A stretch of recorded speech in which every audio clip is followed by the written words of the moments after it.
Ассалаумағалейкум, ардақты ағайын, қадірменді спорт сүйер қауым. Бейсенбенің кешінде тікелей эфирде әдеттегідей Қазспорт алаңында жүздестік. Бүгін біз талқылайтын тақырып әсіресе ұлттық спорт десе жаны ашитын төл күресті сүйіп тамашалайтын көрермен үшін аса қызықты болмақ. Өйткені біз бірер күннен кейін Қазақстан барысы турнирі кезекті рет жалауын көтереді және осы турнирге байланысты жалпы бүгінгі таңда төл өнеріміздің аяғы алысқандай осы сұрақтарға жауап алу үшін студия меймандарын шақырдық және мен сіздерді бүгінгі студия қонақтарымен таныстыра кетейін. Менің оң жағымда Абылайхан Қалназаров, Балуан тас кітабының авторы, мәдениет танушы, лингвист.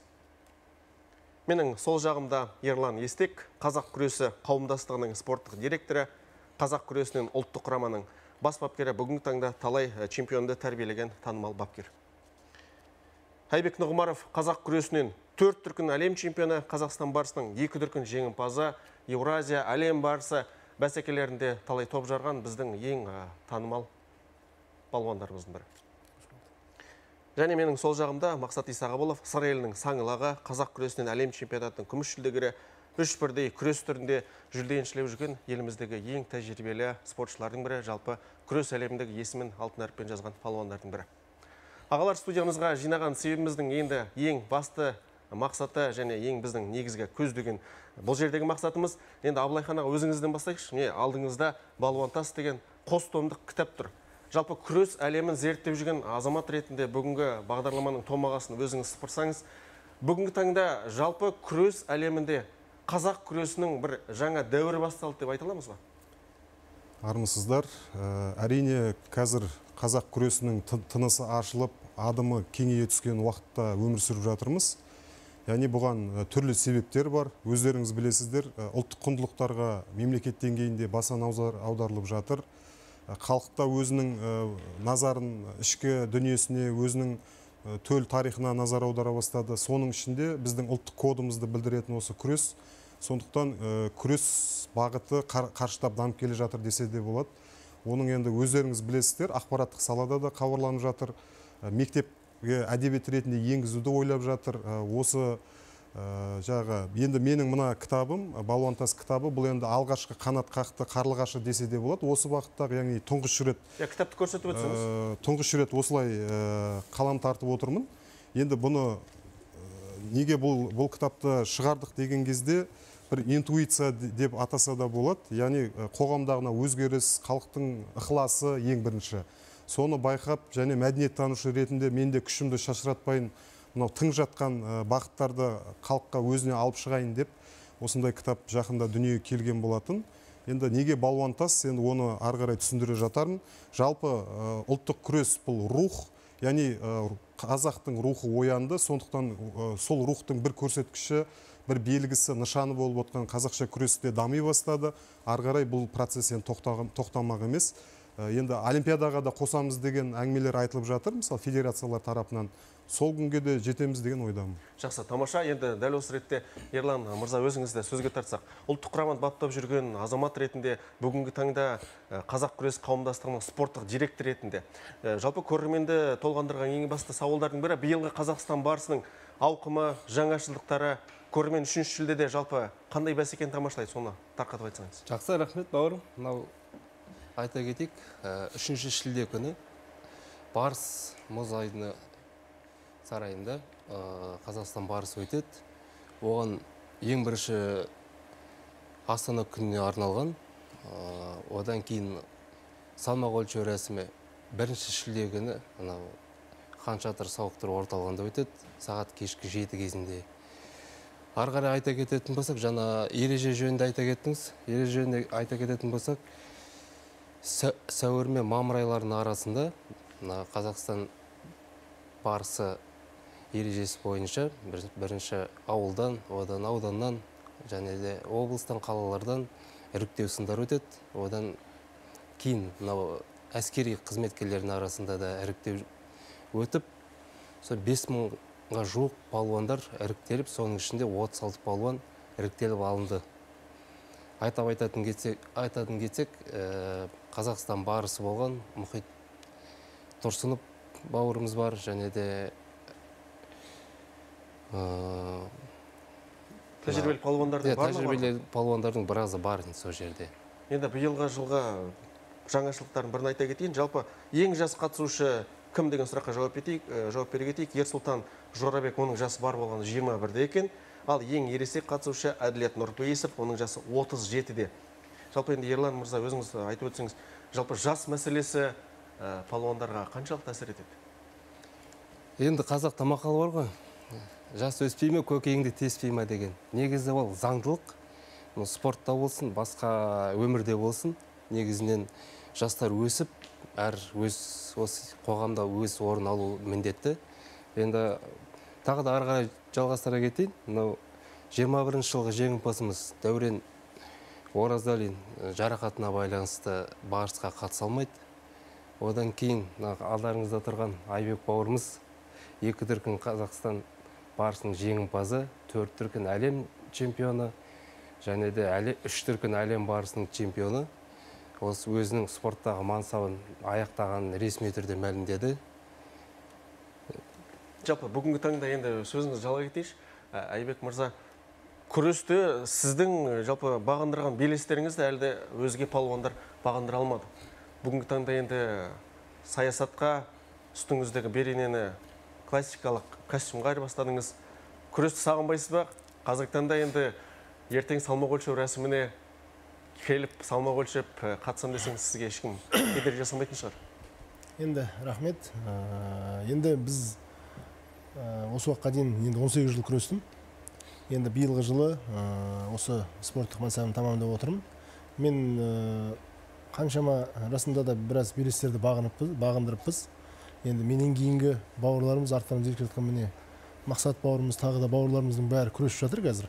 Бұйыртса сол бауырларымызға жанкүйер болып, енді әрине спортшы болғаннан кейін, кілемді көргеннен кейін, бірге күрескен азаматтарды көргеннен кейін әрине арқа қозап.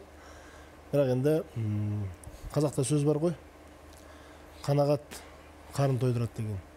Расында бұйырған белестерді, жеңістерді алдық. Енді болашақта жаңағы костюм кигенде енді мен енді 3-4 жыл болды мен осы жаңа саясатта жүргеніме.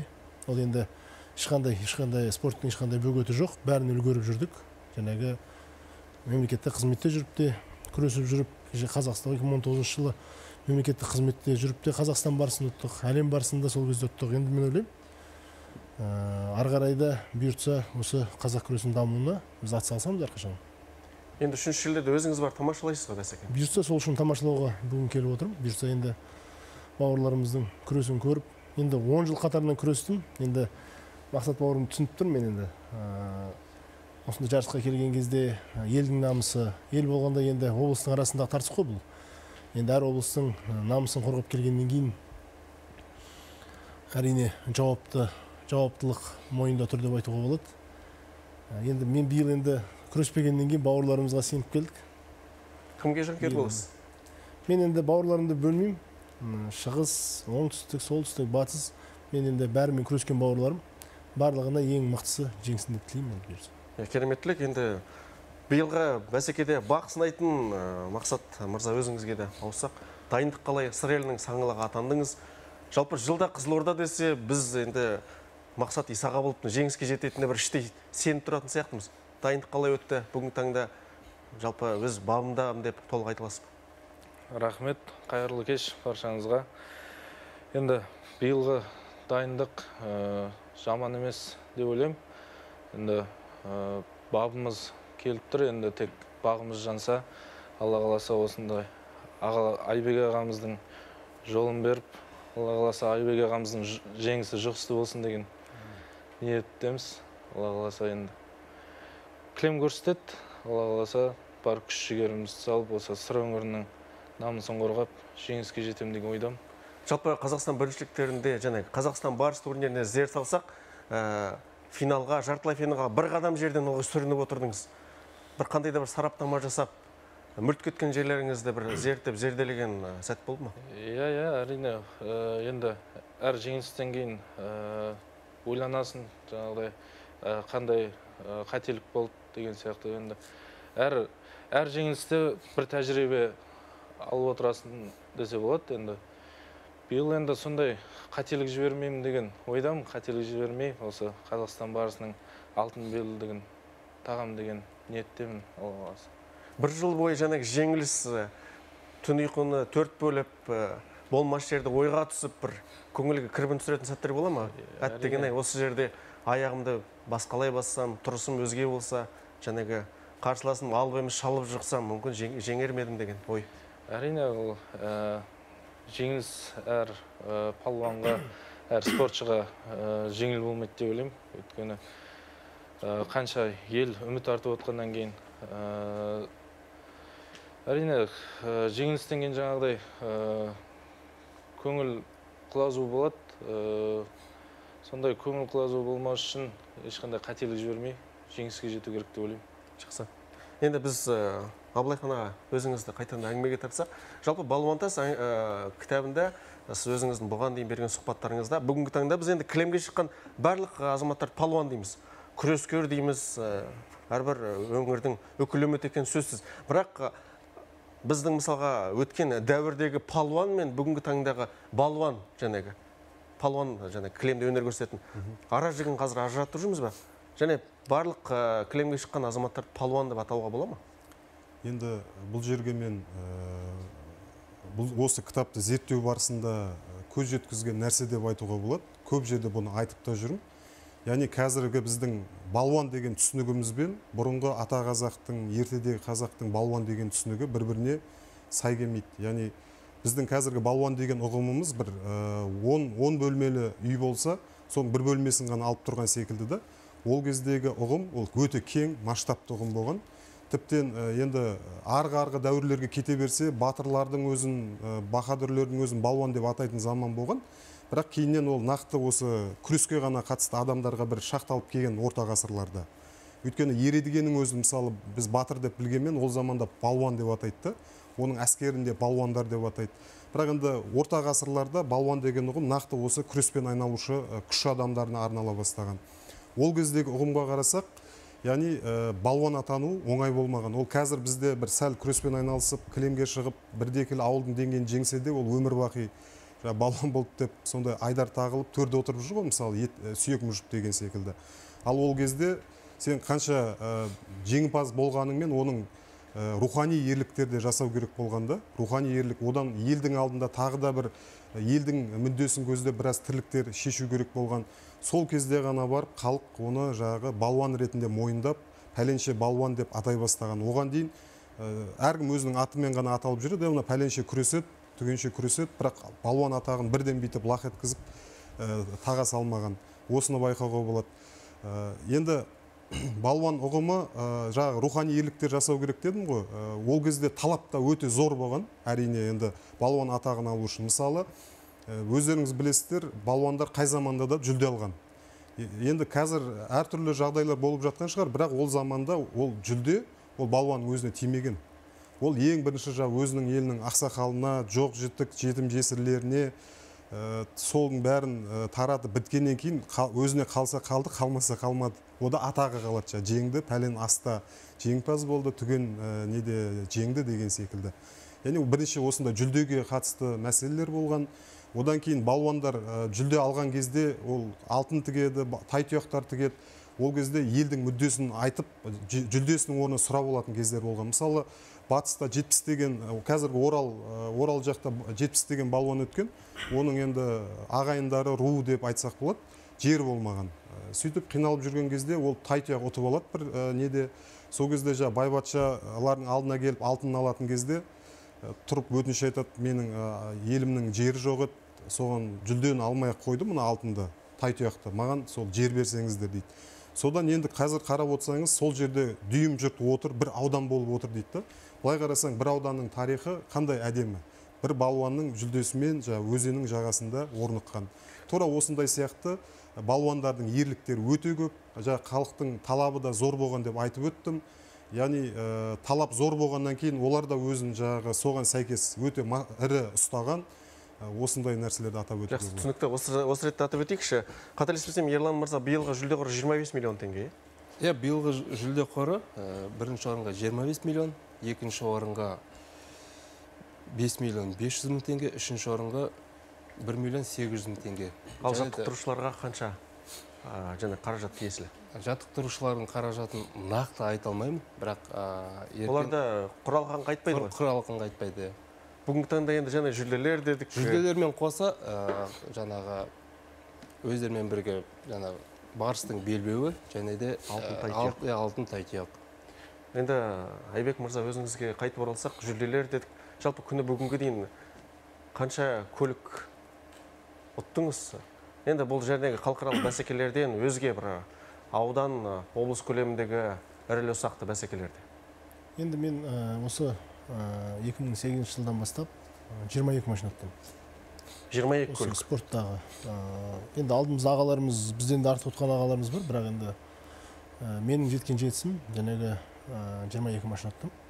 Жәнегі ауылдардан, аудандардан ұтқан, облыстардан ұтқан, осы Қазақстанның әр облысын ұтқан машиналар сол 22 машина болды. Керемет жетістік сияқты. Жалпы өзіңіз енді бір бітіспес қарсыластарыңыз бірі Бейбіт Ыстыбаев үш рет ұтты ғой Қазақстан барысын. Сіз сол межеге қол жеткізіп, өз спорттық ғұмырымды тәмамдайын деп бір сұхбат берген едіңіз. Қазіргі таңда бір дәл сол мүлт кеткен сәтті еске алып. Енді мүлт кеткен болғанда біз енді жылда спортшылар Қазақстан барысына дайындалып келеді. Олар толығымен мен енді Қазақстан барысынан екі рет бірінші орын алдым. 4 мәрте қол алдыңыз. 3 рет қол алдым. Енді әлем барысын 3 рет ұттық. Бұйыртып. Енді Қазақстан барысы, әлем барысы енді әртүрлі деңгей әртүрлі болса да, бірақ енді әлемнің аты ол енді бүкіл мемлекетпен күрестік. Енді жаңағы Бейбіт ағамыздың енді Қазақстан ішінде Қазақстан барысы 3 рет болған рас. Мен енді бұйыртқан 2 рет болды. Мен енді осы уақытқа дейін қанша еңбектенген, бұйырған, қанша терледім. Сонша жеңісімді Алла тағала берді. Тақияма тар келмейді дейсіз ғой? Ешқандай тар келмейді тақияма. Бүгінгі таңда мені бапта, менің жаттықтырушым бол деп ізіңнен ерген бір өкшелеп келе жатқан бауырлар жоқ па? Енді қаншама бауырлар бар. Енді Шығыс Қазақстан облысында өзіңіз білесіздер, спорт дамыған, бірақ оның ішінде қазақ күресі өте жақсы дамыған. Қазір уақытта енді Шығыс Қазақстан Абай облысы болып жатыр. Бөлініп жатқанның өзінде де сол Абай облысының азаматтарының өзі бірсыпыра азаматтар бар. Қаншама әр сатыдағы жастар бойынша қаншама бауырларым ерке жатыр. Болашақта соларды жаңағы өзі дайындап, соларға осы күрестен қандай біз сабақ алдық, соларды көрсетіп, бұйыртса осы алдағы болатын жарыстарда соларды дайындап, биік тұғырдан көрсетсек деген ойымыз бар. Енді Мақсат мырза, өзіңізге де қайтып оралсақ, енді өзіңіз дәл қазіргі сәтте бұл Қазақстан барысына соңғы дайындықтың кезеңі қалай өтті? Жалпы барлық палуандардың басы қосылып, немесе дәл осы сыр елінде бір арнайы оқу жаттығу жиын өтетін бір ғимаратты жалдадыңыздар ма? Тек қана өздеріңіз ғана жаттығып, өзгелерге сіздердің әдістеріңіз беймәлім болатындай бір өзгеше жаңаша тактика ойлаған сәттер болды ма? Енді биылғы Қазақстан барысына біз Алматы облысында оқу жаттығу жиынын өткіздік. Сорада Қызылорда облысынан Сәлімгереев Нұрым деген палуан бар, бауырым. Сой екеуміз және де жаттықтырушымыз, үшеуміз сол Алматы облысында оқу жаттығу жиынын өткізіп, осы биылғы Қазақстан барысында сол жерде дайындалып, осында келдік. Жаңағы ережедегі жаңашылдықтар, жаңағы қоян-қолтық белдесудегі уақыттың кемуі, сонымен қатар жаңағы бүк ұпайын алып тастауы палуандар қаншалықты бір оң жаңбасына келіп жатыр? Енді әр палуанға әр қалай деп ойлаймын, енді өйткені жаңағыдай бүгі алу, қазір бүк әдісін алып тастады. Ол бүк әдісіне де жақсы қолданылатын палуандар бар. Және де сол бүк әдісі ыңғайсыз келетін палуандар да бар. Енді әр палуанға әр қалай. Енді жалпы қарасақ, бұл бүк әдісі алынғаны дұрыс деп ойлаймын, өйткені палуандар ашық белдеседі, жаңағы құлату әдістері көп болады деп ойлаймын. Қазіргі нақты салмағыңыз қанша? Қазір 120 килограмм. 120 келе. Ең ауыр салмақты Ерасыл Қажыбаев қойдым, қателеспесем, 150 келді тартады. Дұрыс Лажбаев. Қаншалықты жалпы мысалға 90 келідегі біз Мұзапаровтың да өнерін көрдік, Жұманазардың да 180 келі тартатын өнерін көрдік. Бұл жерде енді нағыз батыр алыпта, шалыпта жағады дейді, салмаққа қарамайды дейді. Дегенмен де салмақ қаншалықты әсер етеді? Әдейі дәл осы дайындықтың соңғы кезеңінде салмақ жинайтын палуандар бар ма? Енді ол салмақ жинау, ол қалай тамаша? дұрыс. Бұл мақсат салмақ жинау емес дейсіз? Иә, мақсат салмақ жинау емес деп ойлаймын. Енді шын мықтыға оң солы бір дейді ғой. Шын мықты ол салмағы ауыр болса да, жеңіл болса да жеңеді деп ойлаймын. Кей кездер сырт келбеттеріңізге зер салсақ, бір қойды тауысып қоятындай көрінесіздер. Жалпы кәсіпқой спортшының спорттық мәзірі қандай? Сіздер мысалға 5 уақыт арнайы бекітілген, бапкердің бекіткен асын жейсіздер ме, әлде өз қалауыңыз бойынша кез келген сәтте ауқаттанасыздар ма? Енді өз жаңағыдай тәбетіміз тартқан тамақты көбіне жейміз. Шектеулер бола ма дегенім ғой? Шектеулер болмайды. Оқу жаттығу жиындарында ғана жаңағыдай ас мәзірі бекітіледі. Сол ас мәзірі бойынша тамақтанамыз. Түсінікті. Енді Абылайхан мырза, жалпы біз ғаламтордың ішіне кірсек, қажымұқан деп терсек, ақпараттар бір-біріне кей кезде сәйкес келмей жатады. Қажымұқанды зебіктірген палуандар бар деген ақпараттар айтылады. Мысалға айтатын болсақ, қазіргі таңда жиі айтылатын сөздердің бірі, мысалға дәл осы Семей өңірінде, Абай жерінде бір беймәлім азамат және Қажымұқанды қолына орамалдай шыр айналдырып жерге топ еткізді деген белгілі жазушылардың сөздері бар. Сонымен қоса, енді күш атасын танымас дейміз, енді Қажымұқанға жиі жүгінеміз ғой. Өзге өңірлерде де Қажымұқанды тізе бүктірген палуандар бар дейді. Жалпы дәл осы ақпараттардың бір ара жігін қалай ажыратуға болады? Енді мына мәселені ескеру керек. Қалт айтпайды, қалт айтса да былайша айтқан кезде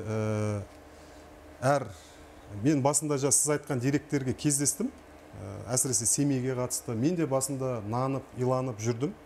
Бірақ кейін мына кітапты жазу барысында бүкіл Қазақстанды, тіптен Қытайдағы, Монғолиядағы, Ирандағы, Түркиядағы қазақтар, Ресейдегі қазақтар бәрін сүзіп қарап шықтым.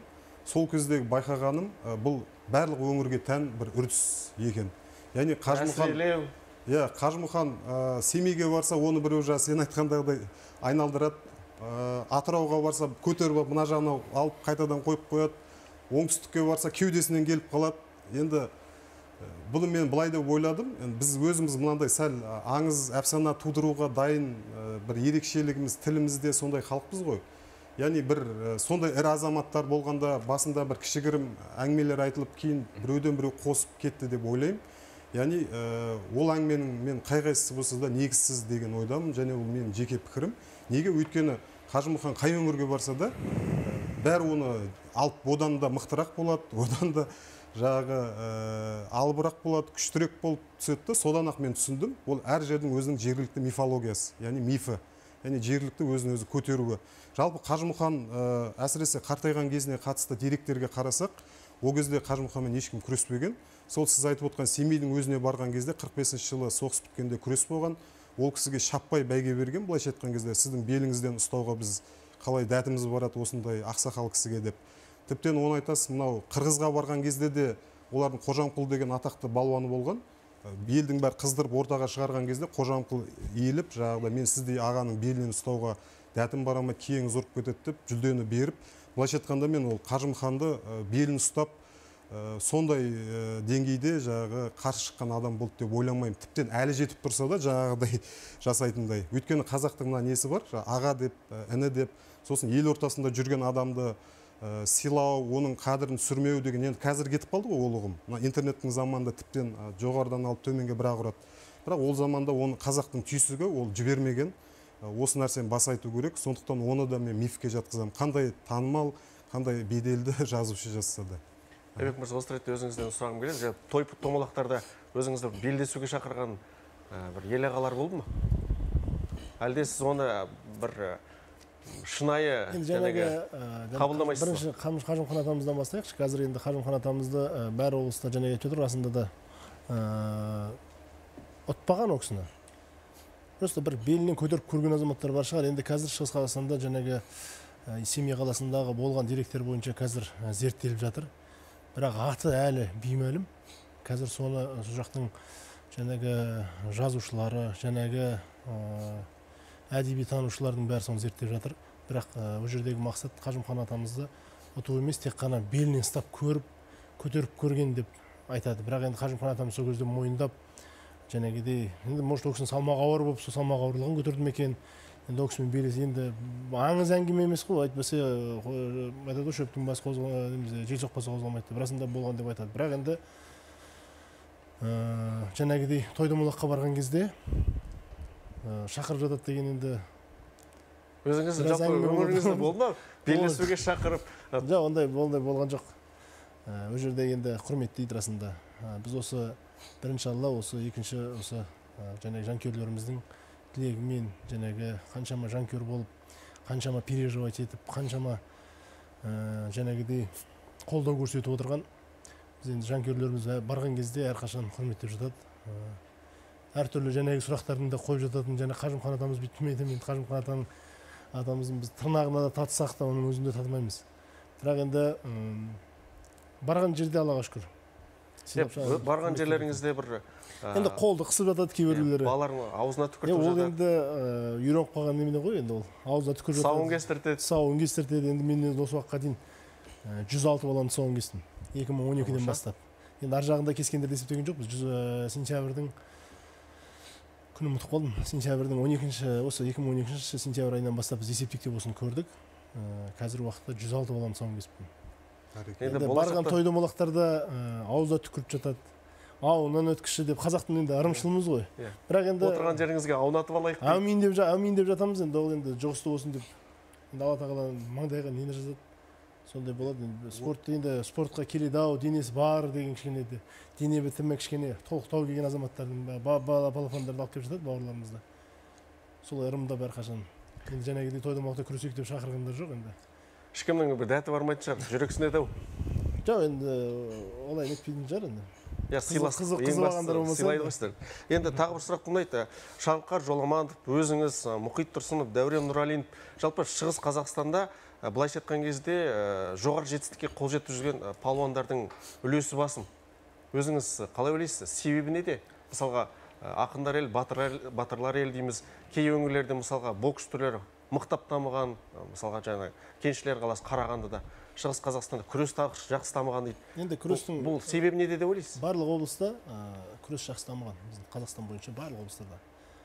Оның ішінде енді өз облысыма келе кететін болсақ, біз кешегі Қажымхан атамызды, кешегі марқұм болып кеткен тұңғыш олимпиада чемпионы Жақсылық ағамызды бізде жаңағы Завет институтын бітіріп оқып жүріп олимпиада чемпионы болды деп, сол кісілерді алдымыздағы өзіміз сол кісілерге қарап кумир өскен Дәулет Болатұлы ағамыз бар.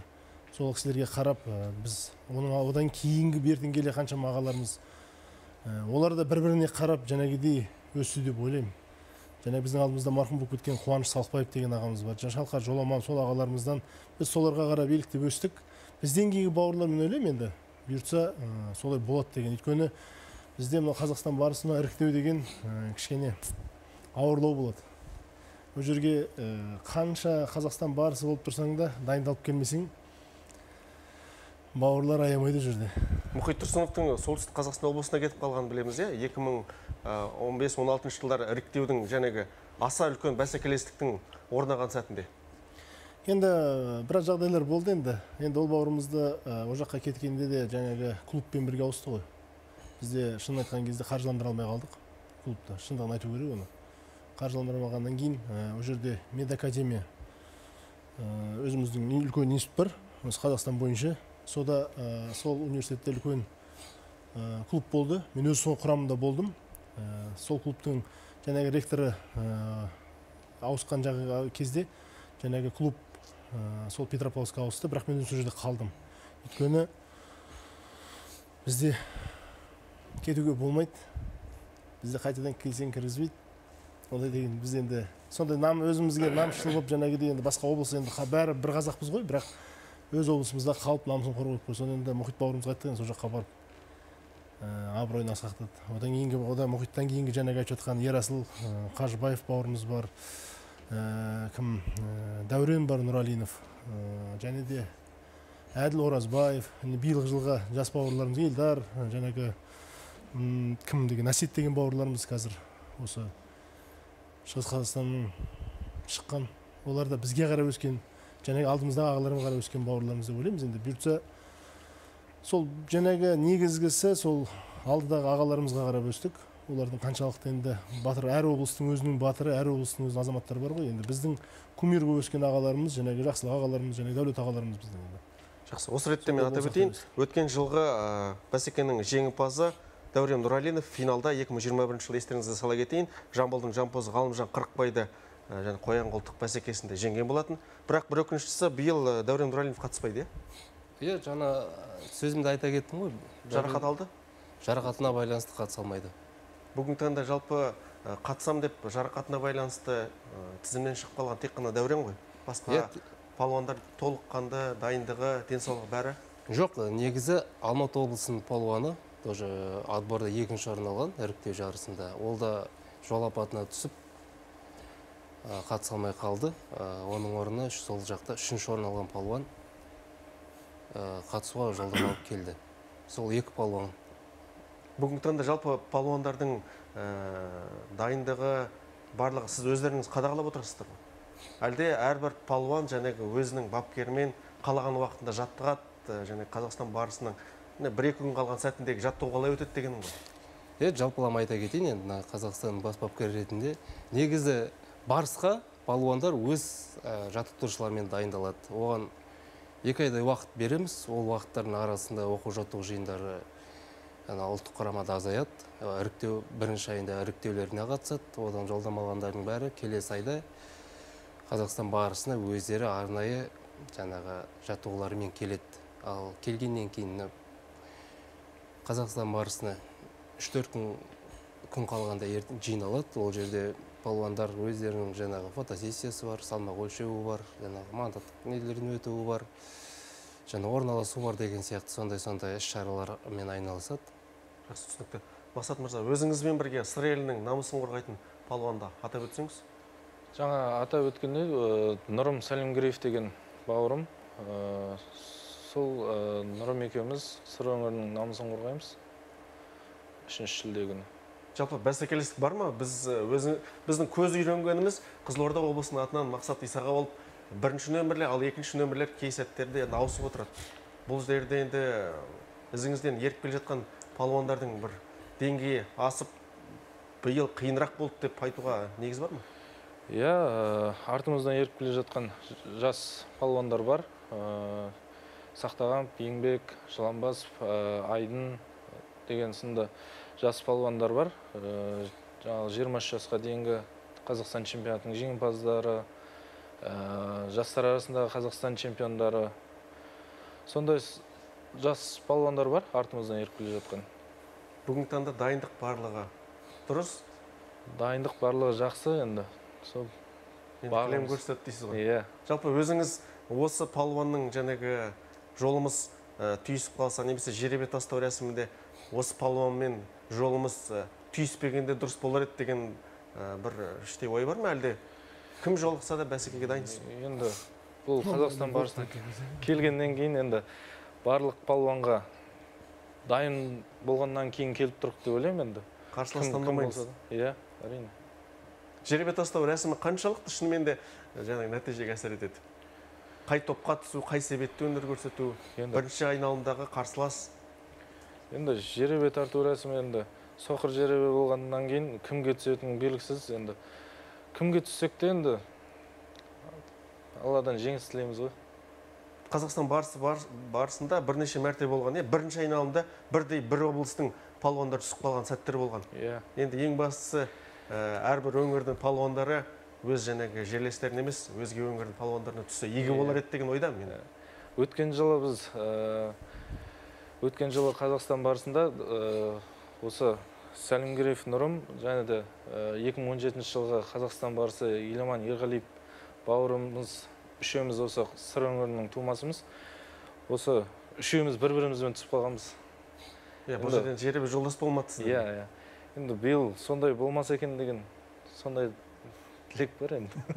Жалпы 2018 жылы қателеспесем Руслан Әбдіразақов пен Ұлан Рысқұл финалға жолдаманы сарапқа салғанда Руслан ағасына жолын берген.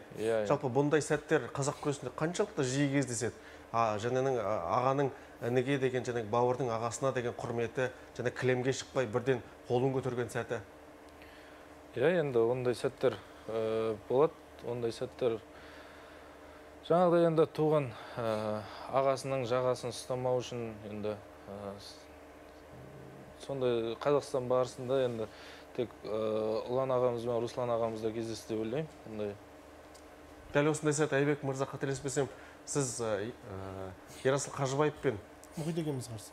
мұхитпен күрестіңіз. Финалға шығар жолда ғой? Жоқ. Бірінші схваткада қойдым. Екінші схваткада сол Бұл қай жылы болған? Осыдан 2015 қой. 2015 жыл. Отырыппыз. Бірден жаңағы жеребе нәтижесін көрген кезде іште қандай сезім болды? Енді анау менің тренерім сөзі бар ғой. Үйренген жау атыспаққа жақсы деп. Мен енді таңдамаймын, күресе беремін. Енді әрине өкінішті бір-біріміздің бір облыстың намысын қорғап екеуміз бірінші күрескеніміз. Но енді жаңағы Мақсат бауырымыздың айтып тұрғаны расында да солай. Бір облыстың намысын қорғап келгеннен кейін екі жаққа түсіп күресек деген ойда бар. Енді біз бір-бірімізбен жаттығып жүріп бір-бірімізді білеміз да, бірақ енді неғұрлым жеребе жолдас болса, соншалықты енді екі жаққа бөлініп кетсе өте жақсы болушы еді деп айтады. Мысалы үшін қазір бауырларымыз іштерінен тілеп тұр ғой азаматтар. Осы уақытқа дейін де солай тілек келдік қой енді. Қазір екі жаққа бөлінсе, онда екі жақтан күреседі. Әйтпесе жеребе бір жаққа түсіп қалған кездерде болады, может асты үстіне түсіп қалуы мүмкін. Әртүрлі жағдайлар болады. Енді жеребені асықты қалай тартасың, бағың солай болады ғой. Түсінікті. Жалпы Ерлан мырза, тағы бір сұрақ қойып отыр. Бүгінгі таңда еліміздің жаңағы аумағына тағы да 3 облыс қосылды ғой. Жаңағы Абай бар, облыс бар, Жетісу өңірі қосылды. Демек, келесі жыл қатысушылардың саны 40-тан асып кетсе, бұл жерден бұл оның заңдылық деп қабылдаймыз ғой. Әрине, иә. Сонымен қоса әскер барысы бар, халық барысы бар. Енді жалпылама толық мағыналы айта кетейін. Негізі жаңағы әскер барысы ол әскерилердің арасында өз арасында бүкіл Қазақстан бойынша іріктеу жасайды. Содан кейін барып келеді олар. Ал енді мынау жаңадан қосылып жатқан облыстар биылда ұсыныс болған.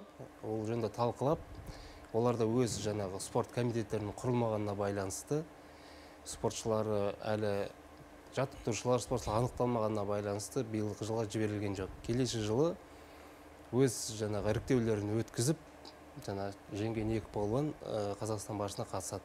Халық барысының биылғы жеңімпаз қатыса ма? Бұл турнир өтті ме биыл? Жоқ, халық барысы өкінішке орай өткен жоқ. Ол ары қарай өте ме, өтпей ме, ол енді алдағы күннің еншісінде. Биыл қандай себеп өткізілмеуіне? Мысалға менің түсінуім бойынша халық барысы деген жалпы күреске бейімі бар азаматтардың мүмкіндігін сынап көру ғой.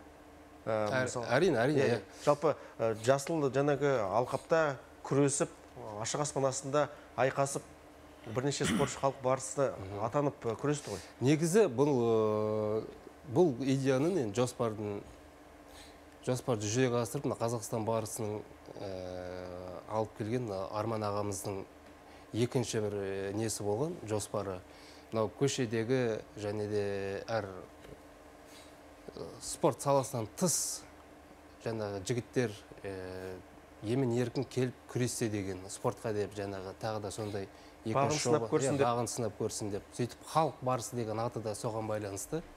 Сол себепті де Алматы қаласында өткізген. Ұмытып қалмасам 2 рет пе 3 рет пе өтті. Одан кейін қазір енді қаражат мәселесі ме білмеймін, енді сол мәселелер. Бұл Қазақстан жаңағы Қазақстан барысы даму қорының соның ішіне кіреді, соның ішіндегі кісілерге қоятын сұрақ негізі. Жалпы соңғы жылдары мысалға біз көз үйренген бәсеке бір күнде өтеді. Және мысалға түскі уақыттан басталып, кешкі сағат шамамен 7-8 көлемінде жеңімпаздың есімі анықталады. Бұл жаңағы формат, бұл үрдіс жалғасын таба бере ме, әлде бір қандай да мысалға кез келген спорт түрінде бір 4 жыл сайын бір олимпиадалық аралықта жаңашылдық орын алады. Сіздерге бір мүмкін жаңашылдық қажет пе деген бір сұрақ туындайды. Бұл енді жанкүйерлер мен көрермендердің жиі қоятын сұрағы. бұл сұрақты енді өзімізде де қазір өзімізге қойып жүрміз. Неге басқа форматта өткізбеске? Екіншіден, мынау бұрындар Еуразия барысы өтті, өзіңіз білесіз, әлем барысы өтті. Одан кейін қазіргі тағы да жаңа формат Тұран барысы, мынау Тұран елдерінің ішін біріктіріп жатыр ғой. Сол барыста сондай барыс жаңа формат Алла қаласа осы жылдың ішінде өтеді. Ал енді Қазақстан барысына келетін болсақ, енді ішінде биыл 11-ші жыл Қазақстан барысының өтіп жатқан, бірақ бәрі бір форматта өтіп жатқан өкінішті. Бірақ бәлкім командалық Қазақстан барысы қажет шығар.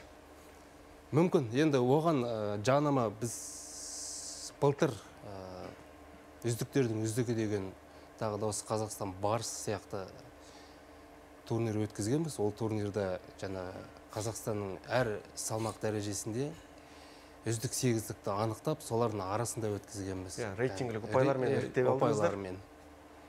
Сол сияқты енді әр нәрсенің өз дамуы болады. Сол дамуға қоса үлес қосып жұмыс жасаймыз деген үміт. Ұсыныс болса қабыл алуға дайынсыздар. Дайынбыз. Ендеше құрметті көрермендер, құлақтарыңызға алтын сырға. Міне Ерлан Естек мырза және жалпы қазақ күрес қауымдастығының Қазақстан барысын жаңашылдандыру бір ұсыныстар болса, сіздерге келіп және ұсыныс айтса болады. Нұр үстіне нұр.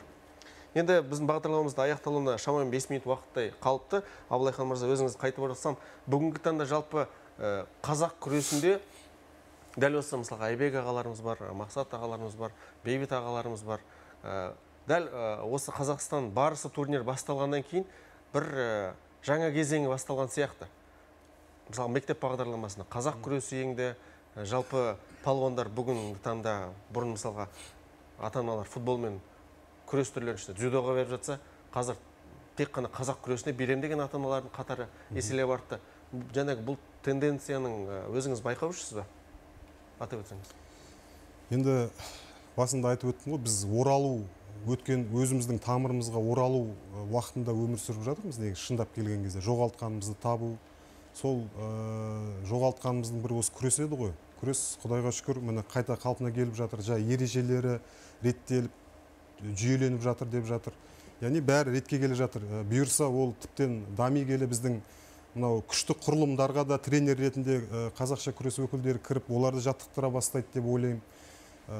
Яғни қазақша күрестің болашағы бар. Бұл біздің қанымызда бар нәрсе болғандықтан, біз жалпы біздің мына нәрсені атап өткім келеді, осы сәтті пайдаланып. Әр қазақтың әудемеген қазақ болмаған дейді ғой, бәрі өлең айтқан деген секілді. Ертеден осы біздің аталарымыздың бәрі күрескен. Мен сізге қазір қызықты айтайын мына кітаптан.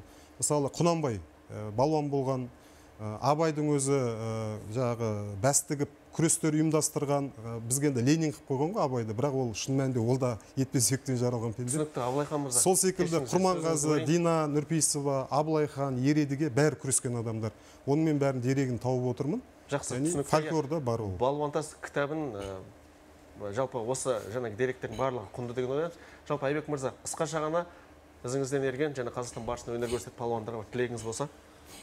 Енді ертеңгі болатын Қазақстан барысында сол күресетін әр облыс намысын қорғап жатқан бауырларымызға сәттілік тілеймін. Мен кеше де тағы да тікелей эфирге шыққан болатынмын. Шын еңбектенген, шыдамдылық танытқан, ниеті түзу спортшы жеңіске жетеді деп. Бұл жерде және журналистер тоже қайта-қайта сұрап, қайсы жеңеді, енді барлық бауырларымыз бөлетін емес. Өйткені бірге күрескен бәрі бірге жаттыққан, бөле жармай ішіндегі бүкіл спортшыларға жеңіс тілеймін. Ішіндегі ең мықтысы жеңсін. Артта кеткен жатқан бауырларымызға бұйыртса осы күресіп жүрген ағаларымыздың жолын берсін. Мақсат мырза, өзіңіз енді жанкүйерлеріңізге не айтасыз? Тікелей эфирде тамашалайды. Енді барлық жанкүйерлеріме сол 3 шілде күні Қазақстан барысын тамашалап, бірге жеңіске жетейік деген ниетте болсақ деп айтқым келеді. Ерлан мырза, өзіңіз енді жалпы барлық палуандардың көшін бастап, дәл осы бәсекенің басқасында жүретін өзіңіз, сізге бір жанұяның баласы секілді барлығы бірдей десе де, жаңағы жанкүйерлер мен көрерменге де палуандарға айтар қандай тілегіңіз, батаңыз бар ма? Жақсы, мен бір кішкене жалпылама айта кетейін. Біздің қауымдастықтың жұмысы жөнінде және де осынау Бір минут көлемінде қысқаша бір айтсаңыз. көлемейді. Мен өзі көп сөйлемейтін адам, білесіздер. Мынау қауымдастықтың қазіргі мынау пандемиядан кейінгі жағдайдағы жұмыстары, ел чемпионаттарын өткізіп, одан қалды мынау ережеге жаңағы өзгерістер кіргізіп, енді бұрын бүгіпай болушы еді, қазір бүгіпайын алып тастадық. Бұрын 4 минут көрісуші еді, қазір 5 минутқа ұзарттық. Одан кейін белдесуді 2 минуттан 1 минутқа қысқарттық деген сияқты. Сондай одан кейін мынау әлемдік бағытта жұмыстар көп жасалып жатыр. Мынау биылғы жылы көшпенділер ойынына және де Румыния қаласында әлем кубогы жоспарланып жатыр. Сондай бағыттарда жұмыс жасалынып жатыр. Мынау енді Қазақстан барысы биыл 11-ші жыл.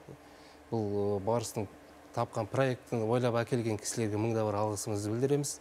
Одан кейін жаттықтырушы ретінде барлық палуандарға жеңіс тілеймін. Керемет тілек.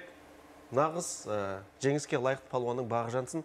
Құрметті көрермен, біз бүгін Қазспорт алаңында алдағы Қазақстан барысы турнирдің негізгі ақпараттарын, сонымен қоса жалпы қазақ күресінің аяқ алысы жайлы сіздерге аз кем ақпарат ұсындық деген ойдамыз. Жалпы естеріңізге сала кетейік, 3 шілдеде өтетін Қазақстан барысы турнирін Қазспорт телеарнасынан тікелей эфирде тамашалай аласыздар.